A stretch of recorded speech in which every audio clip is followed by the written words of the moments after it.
Selamat pagi anak-anak ibu, apa kabarnya hari ini? Ibu berharap kalian semua baik-baik saja. Pada pembelajaran hari ini, ibu akan menyampaikan materi bahasa Indonesia tentang teks cerita sejarah. Adapun tujuan pembelajaran materi ini adalah anak-anak ibu semuanya mampu menulis cerita sejarah pribadi dengan memerhatikan kebahasaan.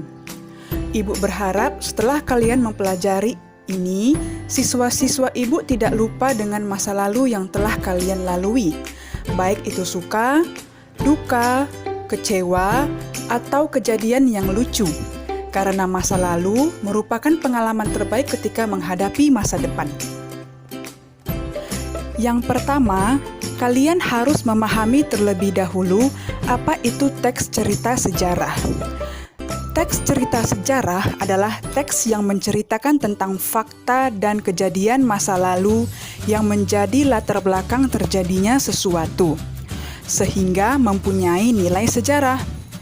Teks ini tergolong teks cerita ulang atau rekon karena menceritakan kembali pengalaman masa lalu atau yang telah terjadi secara kronologis, dengan tujuan untuk memberi informasi atau menghibur pembaca.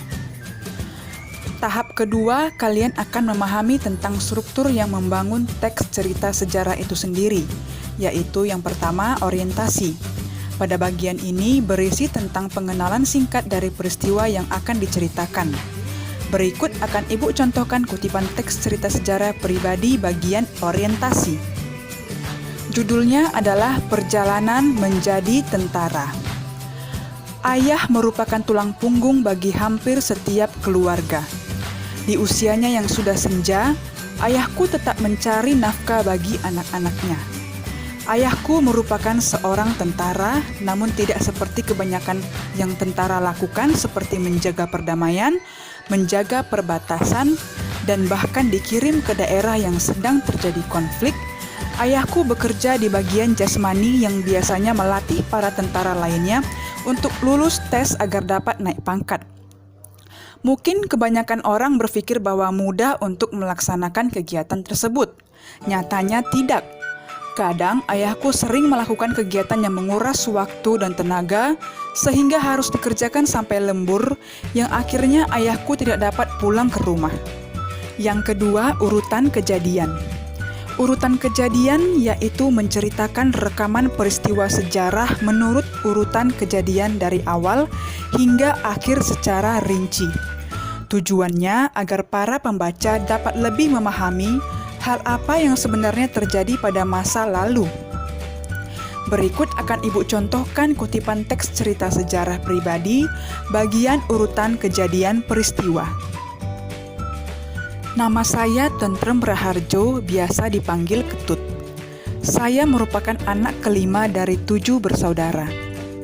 Saya merupakan lulusan angkatan 1988 dari SMA Kartasura. Karena dari kecil saya sudah bercita-cita menjadi TNI, saya mencoba untuk masuk seleksi pertama kali Akmil setelah lulus SMA, namun saya gagal menjalankan seleksi dengan baik. 1 tahun kemudian, saya mencoba peruntungan lagi untuk ikut serta seleksi Akmil. Akhirnya saya lolos. Setelah lolos, saya langsung dibawa menuju Magelang untuk mengikuti tahap selanjutnya.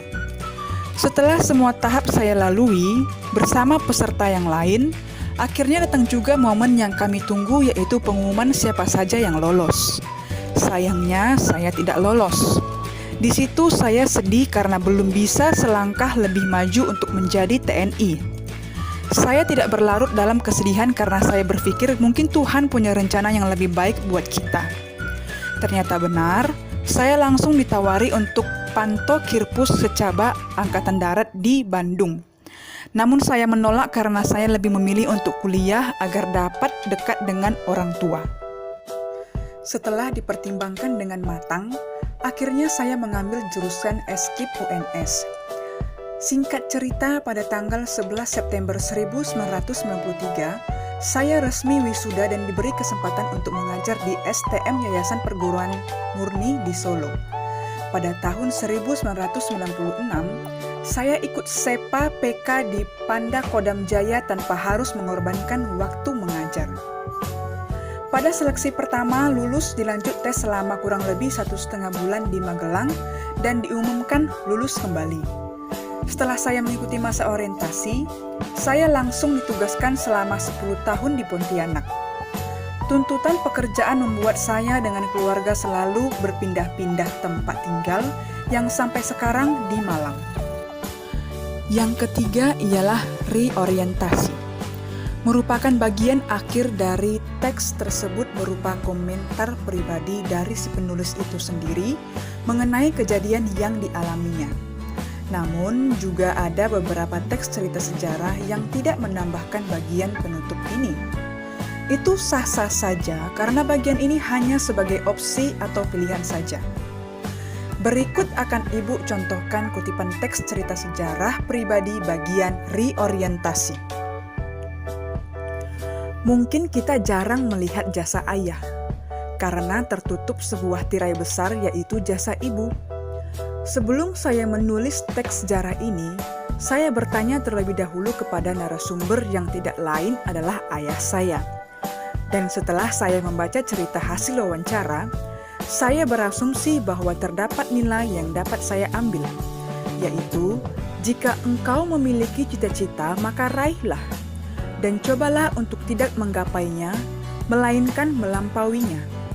Mungkin di awal perjalanan tidak semulus seperti yang kalian pikirkan, tetapi percayalah bahwa Tuhan memiliki rencana yang indah dan usaha tidak akan mengkhianati hasil.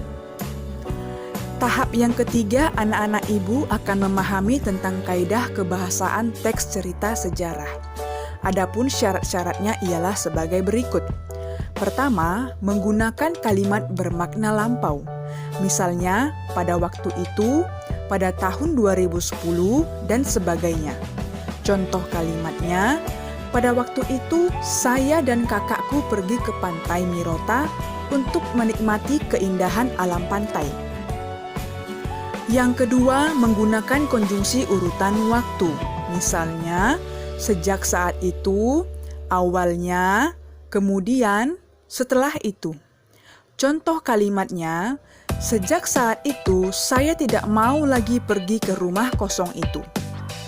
Yang ketiga, menggunakan kata kerja material atau menggambarkan tindakan fisik.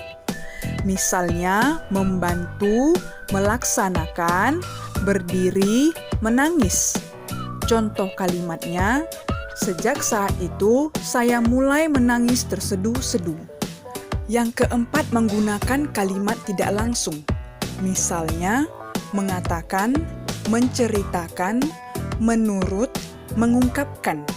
Contoh kalimatnya, ia mengatakan sejak kecil sudah tinggal di rumah neneknya. Dan yang terakhir, kelima, menggunakan kata kerja mental atau sesuatu yang dirasakan atau dipikirkan oleh tokoh. Misalnya, menginginkan, mendambakan, merasakan, menolak. Contoh kalimatnya, ketika di tempat itu, saya merasakan air laut yang menyentuh kakiku. Tahap selanjutnya ialah mengetahui langkah-langkah menulis teks cerita sejarah pribadi.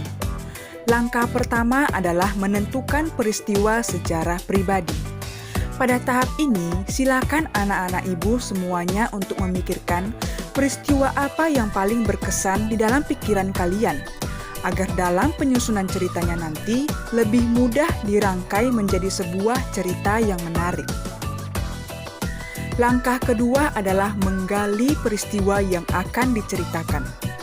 Pada bagian ini, kalian akan membuat kerangka kronologi atau rangkaian peristiwa. Fungsinya agar pada saat menyusun cerita, pikiran atau konsentrasi kalian hanya terfokus pada satu peristiwa saja.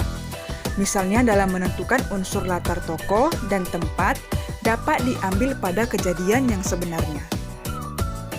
Yang ketiga, mengumpulkan sumber sejarah pribadi. Kita bisa menggalinya dengan mengingat kembali peristiwa yang sudah pernah dilalui dan dirasakan atau dapat juga digali dengan cara bertanya kepada pelaku sejarahnya. Dan yang keempat terakhir ialah Menulis teks cerita sejarah pribadi. Pada tahap ini, cerita yang ditulis alangkah baiknya sesuai dengan kejadian yang sebenarnya. Jika tulisan tersebut sudah selesai, maka dapat dibaca dan diperbaiki kembali, baik dari tata bahasanya atau cerita yang kurang sesuai dengan kerangka yang sudah disusun. Demikian materi yang telah Ibu sampaikan. Semoga anak-anak Ibu semuanya dapat memahami penjelasan Ibu dengan baik. Instruksi penugasan. Buatlah sebuah teks cerita sejarah pribadi yang kalian alami dengan mengikuti langkah-langkahnya, serta memerhatikan unsur kebahasaan.